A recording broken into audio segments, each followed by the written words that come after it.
Today I'm talking to Stewart Wessel. We have known each other 35 years. Stewart, does that sound right? At least close to. Yeah, yeah, God, yes, that's true. It's a long time. Maybe longer. Yeah. Yeah, we went to school together, college together, fraternity brothers, roommates for a time period back when you had one of your glorious sales jobs. So Stuart, just real quick, I know what you do, but for anyone here, listen, what do you do? What's your company? What's your business? Who do you serve? All that stuff. Yeah. Thanks, John. Great to be here. I am a legal recruiter. So what I do is I move attorneys from firm to firm. I focus on partners with business and practice groups, um, moving them firm to firm. So that's what I So do. if I'm a lawyer and I'm thinking about a career change, going to a law firm, thinking about getting out of being the owner, or if I own a law firm and I want to get bigger through acquisition, you're a good contact. Absolutely. Okay. Yep. How long have you been doing this? I'm coming up on 14 years or so. I've been Wow. in Wow. So you're through the ups and the downs. You got it stable. You got it running like a smooth ship. through some ups and downs. I don't think I've experienced or I don't think our economy's experienced what we did in 2008 yet. So honestly, I haven't lived through that kind of turmoil yet. But Right. yeah, so far so good. Okay. Um, so thinking about 2008, that was just a bloodbath. I was in corporate then. It was horrible. I Mhm. remember we're like 6 months in telling my boss, it can't last much longer. I was young. I didn't know. I was naive. I was hopeful, wishful. Um, But what are some challenges that your businesses faced or your industries faced, and what did you do to get through Well, there's always challenges. So obviously the pandemic was one them? You know, challenge that we've all had to deal with. I think, quite frankly, in legal recruiting, at least at the associate level, it went crazy because as a result of the pandemic, a lot of people wanted to sell their businesses or change things up or change their trust making and estate changes, plan. right? And Yeah, so there was a lot of legal work that has gone on, post pandemic. A lot of people said, what am I doing this for? Why am yeah. I busting it for, why am I doing this? And so they exited their companies, which led to a ton of legal work. So actually, through the pandemic, on the associate side, even though I do more on the partner side, on the Right. associate side, it was it was crazy, crazy People jumping busy. ship, right? You think it's going to be bad, but in reality, because you thought it would be slow and businesses would be slow, but in reality, it was a good thing because people were Yeah, it jumping from actually here to picked this. up. Yeah, yeah, but because people were moving, a lot of people, and because there was so much work for the top firms that they were stealing from the next level, who stole from the next level, who took from so a lot of associates were able to kind of improve, at least platform wise, where they were in the legal space. So yeah, it was, there was a ton of movement in 21, 22. And as a business owner, then what did you have to do to make that? Like, did it change the way you operate or the way you think, or did you just work? Honestly, like I said, I focus on partners, but I did some, it was worth, you know, giving it a whirl, doing some associate work, which I've done in the past, just to try and capitalize on some of that movement.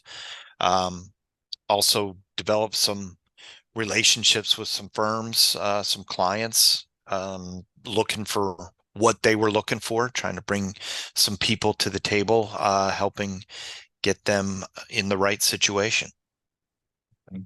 So what do you think? So 14 years, and even before that, as a professional, I know your background was sales, and it's because we've known each other so long. What do you think is your key to success, either in the long term or as a business owner? Both. Well, my first sales job was selling a frozen meat, uh, essentially door to door. So I learned from a guy who was an Electrolux vacuum salesman. He trained me. And one of the You ever things meet that a rainbow guy? Did you ever meet a rainbow sales guy? no, but I loved meeting people that bought rainbow vacuums because I knew it was a pretty good shot. I was going to make a sale. Um, but anyway, that's another story. Uh, but he he shared with me one of my favorite sayings, which is pleasant persistence wears down resistance. And that's something that I live by. And I believe if your heart's in the right place and you believe in what you're doing and you have ethically you're on board and you're doing the right things and helping your clients, helping in my case candidates and clients, and trying to get people, make a placement, but not just for the sake of a placement, but for helping that person get into a better situation. um I think that's, to me, that's the key. So, Yeah. getting to know people, pleasant persistence.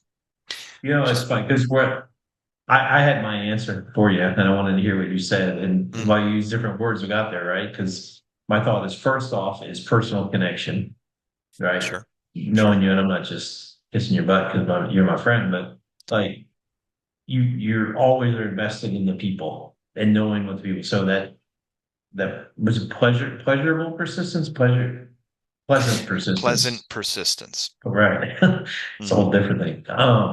Yeah, I mean that means you knowing the people, right? And Hmm. then the persistence is always showing up, always doing it, doing the things that have to be done, whether you want to do it or not do it. So I know my answer and your answer kind of match that. Yeah. Um, what do you wish you could do over as a business owner? Like if you were talking to Stewart Wessel 15 years ago, what would you tell yourself? I would say, well, I had been in corporate America, and I had worked for a number of different organizations, some bigger, some smaller. And I think what I would tell myself is relax and have faith, because when you cut that cord and you go from having a steady paycheck and being able to take care of your family without, which to me, as I've gotten older and been in business, I was I thought the steady paycheck was a steady paycheck, that it was Yeah. guaranteed, but it's not. It's we all think that, oh, I've got a job and I've got this and that. I got a That's not safe, secure security. job. You don't Yeah. really, you think you do, but you don't. Well, you're only secure as the boss, right? And Yeah. if the boss, he does things, you know, it, if the business goes a little sideways, or you're in jeopardy. He's not in When the real jeopardy. estate market implodes and takes the entire economy with it. Hmm. Yeah. So, I mean, my advice would be relax. You're going to work hard. You're going to find a way. You've always, before I did this, I sat down with my father-in-law, and he had his own business in Dallas for a while, and he said something that I'll never forget. And he's like, "You've been successful at everything you've done. What makes you think you wouldn't be successful doing this?" Right? And Yep. which was great to have, a cheerleader or somebody that, because I think we all have some self-doubt and we all second guess, but So my advice would be just relax. It's funny because I just finished doing a video about, business owners looking for the negative and finding the mistakes. And as people think about what could go wrong, because when you become the owner, all it does is expand your scope of what could go wrong, right? When you Sure. were in sales, the only thing that could go wrong is you could win or lose that sale. Hmm. But when you become an owner, the marketing could fall apart, finance could fall apart. There's a lot of technology, security, cybersecurity, all the number of things that can go wrong is exponential compared to having a job. Hmm. And the more we focus on that, the more likely those things are going to happen. But if you're like, relax, focus on the good, focus on the positive, it's going to happen. Keep seeing the positive. You'll find the positive. That's right. Kind of, yeah. I'm trying to remember if it was you or my brother-in-law, and if it was you, and I'm giving him credit, I apologize. But I think you're the one who told me is like today is the hardest day you're going to have in the future, or something along those lines. It's never going to be harder than today. Was that you? Yeah. Yep. I got What it a got little me bit wrong. through what got me through starting my business and it's like, look, today is as bad as it's going to get. It's going to get better. Yeah, You're going to learn more yeah, about what you're doing, how to do it, you'll be who you better can today. Yeah, interface with, clients you're going to build. You, today is the worst it's going to be. right, It's always going to get better. right. Today, if you're surviving today, then you're going to continue to It's survive. fine. Yeah, yeah, Mhm. that's good advice. Um, All right. With all that said, and we talked about all those looking at positive things. What are like we do have to think about what could happen, and we do having concerns and awareness of what could go wrong is important to navigating and anticipating some things. So, what are there any concerns that you have in your business or your industry, and what are you doing about them? Not that we want to harp on the negative because we just said we don't, but Well, what is it? there's being aware and then focusing on Right, so preoccupied. and putting a plan in place to navigate if something goes sideways. uh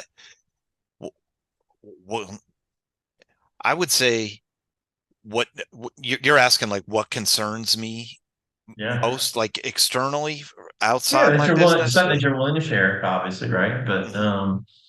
what are things that you think about that you can act on? I mean, you can't change, um, you have no control over the election. I'm not saying that that's one, Mhm. right? You have no control over it. But if for some people that's a concern in their business, and you make decisions based upon option A or option B. Not that I want to get into politics here, Mhm. but what are those types of things that you have to pay attention to and build contingency plans for? I see. I would say, other than like a 2008 crash, because as, well, what I know of that crash is no one was hiring, and obviously, if you had a job, you weren't like looking to go somewhere else until the dust settled, right? Right, So there were not very, very little movement, which would obviously have a huge impact on what I do. right. But other than like a catastrophic challenge, I don't really.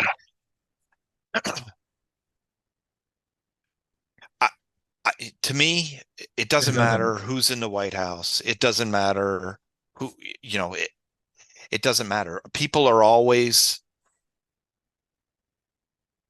you know, no matter how much money you make or how great somebody's life seems to be, they're always open-minded. Yeah.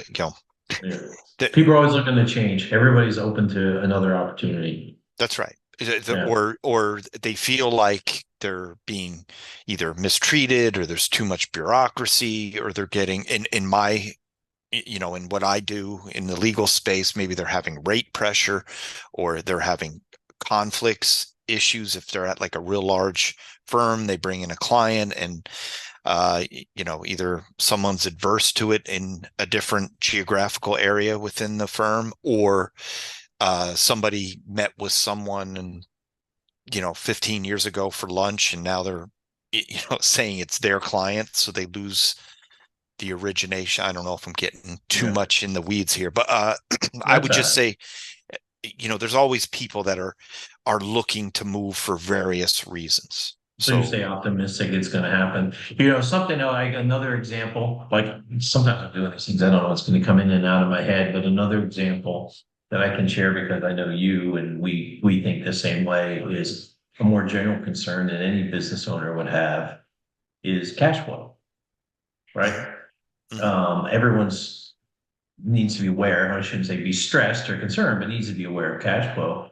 And one answer I would say to that is, well, what do you do, or what do we do to address that? Is be consistent in our savings and building that reserve, right? Because Absolutely. if you Sure. have that, then you can recover. Now that's kind of a no brainer, but I think some people think even in the downturn they can't build that savings, right? But you can. I Mhm. think you think that way as well. Yeah, well, I'm a very conservative thought process guy in the way I go about things. So for me, yeah, savings is important, but having money set aside to weather a potential storm Right. is something that I've done and I will continue to do.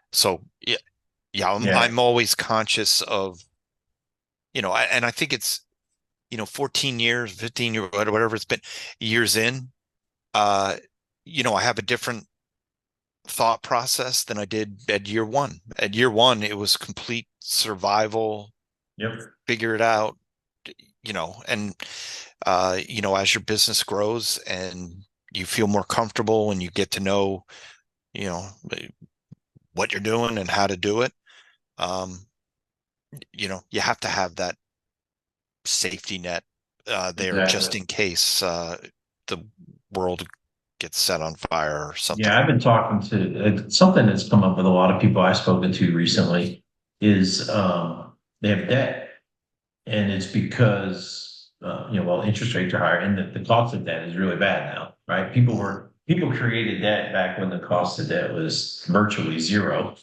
right? And then the cost of debt's gone up in the last 12, 18 months, and now it's a burden. So Mhm. these people are hamstrung by the debt. They need to get out of it. But I'm also talking to them like, you still need to be saving.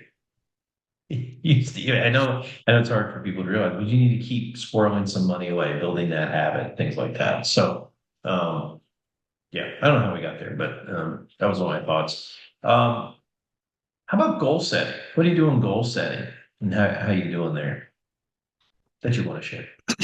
Yeah. No, at this point, I try to do goal setting quarterly. Mhm. And I know with your program, we work together. So having a nice, I really appreciate the look back portion of the goals and kind of taking the time to, A reflection. yeah, the reflection, or I forget what you guys call it, but you know, and trying, I always look back at the last one I did, or on a yearly basis, on an annual basis, I look back and see what my goals were, to see, kind of where my head was at. And it's always intriguing to me to find, you know, sometimes I've a little outperformed some things and sometimes I fell a little short. But working on, uh, you know, and sometimes my whole focus, especially annually, you know, what was important to me a year ago isn't necessarily im as important to me the following year, right? Right. Like, Right. and where I want to focus my time and my efforts, and because we grow and learn and understand more and have to adapt to be able to be successful. So, setting those goals helps me accomplish all of that. Yeah, it's interesting. Well, you told me a story. I'll say tell a story about how you set a goal for swimming in high school, and Mhm. how because you set that goal when you had a number, you achieved exactly that goal. Hmm. And I'll say this because you probably won't say it, you do a really good job of setting personal and business goals. And what I really admire is specifically on the personal goals, you seem to always hit them, right? And probably started back in high school, like, your biking and your different things. And I think it's, um, for a lot of business owners, we make, first off, I don't think every business owner creates goals. While we all know it's important, I don't think everybody does it. And I think a lot of times those goals are 95% of them are business oriented and not enough of them are personal. Uh, but I would say most, because of that, they focus on the business goals and not the personal. Hmm. And in reality, we should put a little bit more emphasis on the personal, and the business will take care of itself, That's right. right? If you're taking care of your fitness and you're taking care of your activity levels and diet or whatever they may be, it builds a structure, it builds positivity, it builds that perspective that you can be successful in the business goals, and then they happen. That's Um, right. yeah, focus on the and put time aside. You put time aside to the personal goals, and I think a lot of people, and I'll put myself in that bucket sometimes, are in the same boat because Hmm. we think it's business first, it's life first. Well, I'll say I cheated a little bit because as being a You're being swimmer, recorded. You're being recorded. You don't want everyone to know you cheated. no, no, no, I didn't cheat. No, but I'm cheating now because when you're a swimmer, you train for months and months before you shave and taper, and I don't know, until the big meet. Yeah. And you may work 6 months, 9 months, or longer till you get to perform. And you're thinking about that, and you have to have that goal to keep you going for 6, 9 months of training before you get to the final meet where you're able to, you know, perform, right? And at the highest level. So for me, it's always been part of my DNA to set goals, to have milestones along the way, but for that big goal at the end of the season. And I did it from the time I was 8 till I was 22. So it was ingrained in me, and I understand how important. And yes, in high school, I wanted to make a national meet, and I had it on all my binders, on all my notebooks, everything.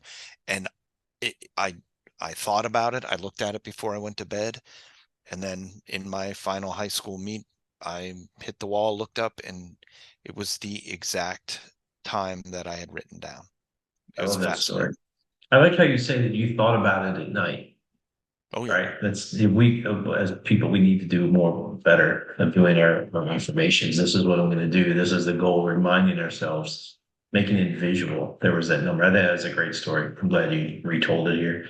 Um, I think you answered the next question. The next question was going to be, what are some best practices that you have that other people can learn from? And for you, I think it's goals. Yeah, no, Yeah. I understand a lot of people.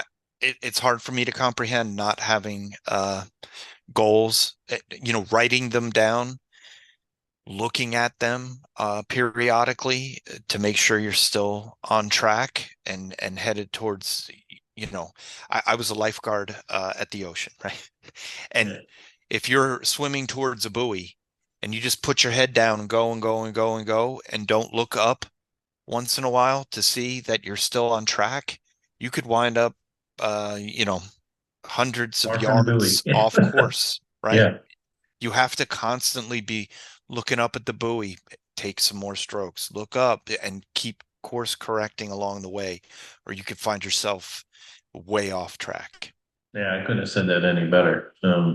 We have another analogy about a ship, but it's the same thing, right? I love Mhm. yours. I like yours because the idea of sailing in a ship and going in the wrong direction, you're like, okay, well, I'll just turn around. But when you're swimming out in the open water, you can't afford to be wasting your energy Right. not going to that buoy.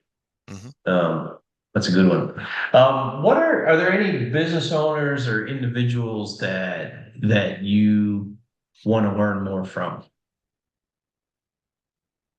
I'll give you an Well, example. I'll give you an example when you think about it, because literally, I literally just did a video on this. was watching a documentary on Paul Simon yesterday, and it was Okay. all about he can recognize when things are imperfect and that desire for perfection. And but he has to learn, particularly in music, it doesn't always have to be perfect. Right. So for me right now, I'm very aware of people that can recognize and act on imperfections. Right. There's something that's attuned to me. So I just didn't know if there was anything like that that you've seen that's intriguing to you that you're thinking you can learn from that. Did that make sense? I don't know. Uh, Okay. Then we'll cut yeah, this. yeah. No, no, no, no. Well, I'm just trying to see.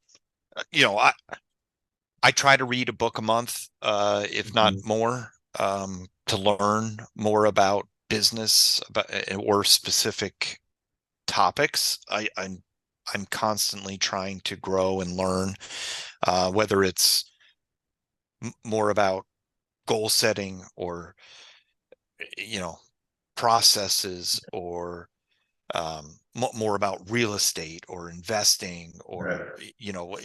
on I'm Always reading. constantly you, you have to you have to continue to improve. I guess I heard on like 90% of the people don't read another book after college it was some crazy Yeah, statistic like that, and it's what I know is the people that I know who are successful, they read.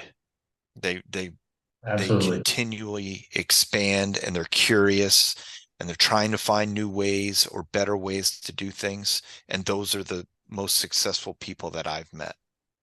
Absolutely. Yeah, that's so. So I guess you want to learn from everybody, and which is good. I think that's spot on. My email went out yesterday. I shamelessly repurposed a Simon Sinek story. I don't know if you saw it, and it was a story about two lumberjacks cutting down trees in the woods, and one they both started at Uh, 8 o'clock. One just cut. The other one took lunch, knocked off an hour early, and he always cut more than the other guy. And the first guy said, "Well, what are you doing?" He's like, "Oh, I'm sharpening my axe," right? Which is the analogy for I'm getting smarter. I'm learning to work harder. I'm learning to work fresher mhm. to get more done. Yep. So literally, that was in my stuff yesterday. You're shaking your head, so you've heard that story, I'm guessing. I did not see yours yesterday, but I've seen But the Simon you've Sinek seen before. Simon Sinek. Hmm. I look. I mean, you can't say it any better than him. So just share it. Most No important, doubt. get the message. I don't care who gets credit. Yeah. Um, okay, so if anyone out there, is seeing this and they are a lawyer, or they know a lawyer, or they know somebody who owns a law firm, but they're trying to figure out what to do with their career, what's a good way to get in touch with you? Yeah. Well, check out my website. It's the Wessel.group. Okay. Um, and you can reach out to me on my email, which is Stewart, Stewart at thewessel.group. And Or they can reach out to yeah, me and I'll make an introduction, of course, they always. could absolutely reach out to you. Yeah. Stuart does a lot on LinkedIn too. Anything else you want to share? Well, I just appreciate you taking the time to talk to me today, and I appreciate all of your help over the years being my coach. It's And mutual. You've helped me. well, you've given me some ideas, and I've done some things that it's changed the way I do things, and it's more efficient. It's given me more time for free time. It's also given me more time to work more, depending on the time of the year and what's going on. So, uh, I really appreciate all your help. No, thank you. Thanks for, I mean, but literally for this is mutual, right? You've helped me as well, giving me somebody to talk to on my journey. So um, it's been cool. Thanks for doing this. You see where it goes, see how it gets out there. I'll make sure Okay, you get copies of it. Um, and I'll make sure that people get to learn about you. fair enough. That's all I could All right, ask man. for. Thanks.